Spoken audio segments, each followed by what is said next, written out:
Texas, new developments in that hostage situation at a synagogue outside of Fort Worth. All of the people held captive, thankfully, got out alive. The suspect found dead when a SWAT team moved in. Police in the United Kingdom arresting 2 teenagers in connection with this standoff in Texas. We're also learning the suspect himself was a British national.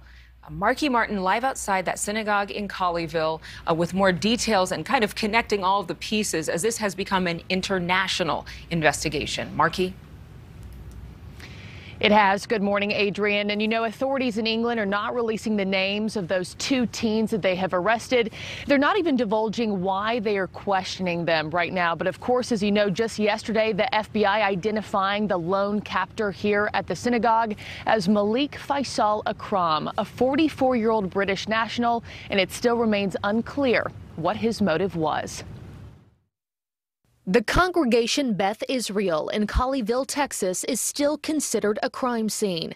200 local, state, and federal authorities converged here Saturday after a man now identified as 44-year-old British national Malik Faisal Akram took 4 people hostage. President Biden, speaking Sunday in Philadelphia, says Akram had only been in the United States for a couple of weeks and that he was armed with a gun he bought on the street. This is an act of terror, and it not only was related to someone who had been arrested, I might add, 15 years ago and been in jail for 10 years, the idea that it was something new.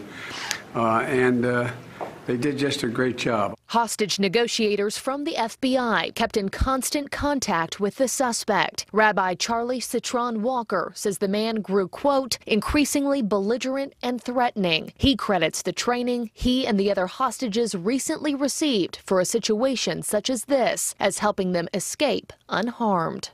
The rabbi hasn't spoken publicly yet, but part of his post to Facebook reads this: I am grateful for my family. I am grateful for the CBI community, the Jewish community, and the human community. I am grateful that we made it out. I am grateful to be alive.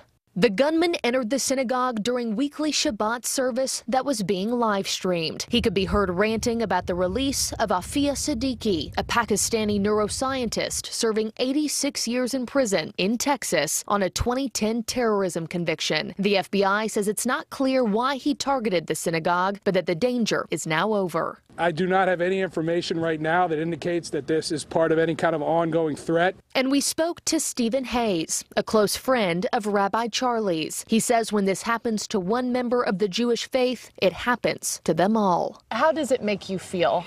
What did that feel like to you yesterday? First of all, I felt violated.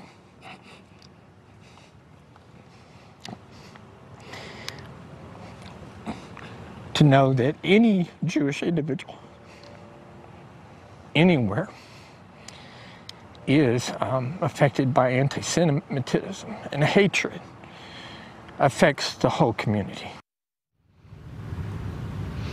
Now, agents ran into the synagogue after those 4 hostages ran out.